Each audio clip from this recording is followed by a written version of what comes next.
Hey garden friends, it's Landon Gilfillan with Little Pine Farm and Pepper and Pine Garden Design. And today I thought I would give you a quick review of the biodegradable tarps that we chose to try out this year on our garden. So you may have seen our recent video talking about getting the garden prepared for this season and our decision to try out these biodegradable mulch is actually what it's called. But it is basically a weed mat or a garden tarp to help suppress the weeds from coming where you're going to be planting your produce or your flowers or whatever it is that you're growing. But it's something that does not have to be removed at the end of the season because it actually is biodegradable and will break down over time. And it's something that I guess you could say it's a consumable that you would replace every year. And I thought this is a great idea. I thought the price point was really good for the amount of tarp that we got. It was super easy to put out with a couple of exceptions, which I'll get to. It's done a great job of killing out and suppressing any of the weeds underneath it. However, I do have a few points of criticism or critique, or maybe really just understanding how best to use this product to get the most out of it. So let's get into those details. Okay, so the tarps come in a little bag like this. I wasn't even sure what it was when I first got it because it was so compact, but it comes in all folded up just like this. And I'm not going to unravel it fully because then I won't be able to use it. But it's two-sided with either a gray or white side and a black side, so that you can either use the black side for attracting heat or the white side for repelling heat. So you want to be aware of the specific plants you're putting in that garden as to which side you choose. And I would also caution you to make sure you're not mixing plants in the same bed that have different heat requirements. So I had to really think through where I was putting the tarps and what was going to be going in the ground so that I didn't accidentally mix something that wasn't going to want that black side up. And for the most part, I think I've done a pretty good job. However, as is par for the course in gardening, this is turning out to be a much warmer spring. In fact, I think we are done with frost. I'll be really surprised if we have any more frost days, even though I had planned my calendar otherwise.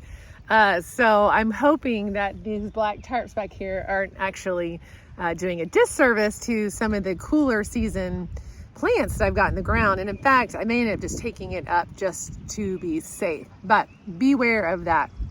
The second thing is when you roll all this out, it's very lightweight. So if there's even just a breeze, it's going to catch it and send it into the air. So you want to make sure that you have hands available to hold down the tarp when you're rolling it out. Or I've even seen people use machines that actually will roll it out for them at the same time covering the sides with dirt or mulch or whatever they are using. So just be aware that because it's so lightweight, more hands that you have available to hold it down, the easier it will go. That being said, it was a very quick process for us to roll it out. We had about 4 or 5 of us out here doing that. And we initially used the metal stakes that we use for our silage tarps. I wasn't entirely sure how that would work given that this is like a plastic type, material. My guess was that it would probably rip pretty easily, and it did.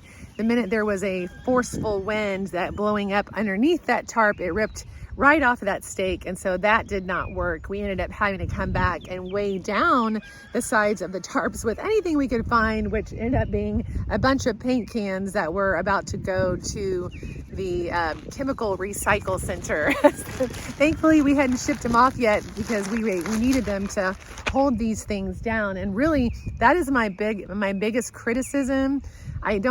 That's maybe not the right word to use, but my biggest con about these tarps is because they're so lightweight, if you have any gaps between your weights or whatever is holding it down, the wind is going to get right up underneath there and blow it up.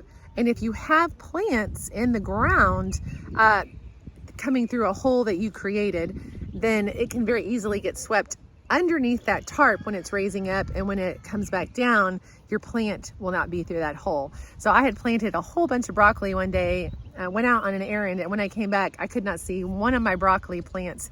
And I was at first really startled, thinking maybe a bird or a chicken had gotten here and eaten them. But what had happened was that wind got up underneath that tarp and literally moved the whole thing to where all my plants were now underneath the black tarp getting cooked instead of coming through that hole. And I have tried weighing this thing down right where the plant is at. I've tried weighing down as much of the size as possible, and it is inevitably I've had to pull the tarps off of several of my garden beds to keep that from happening, which was really unfortunate.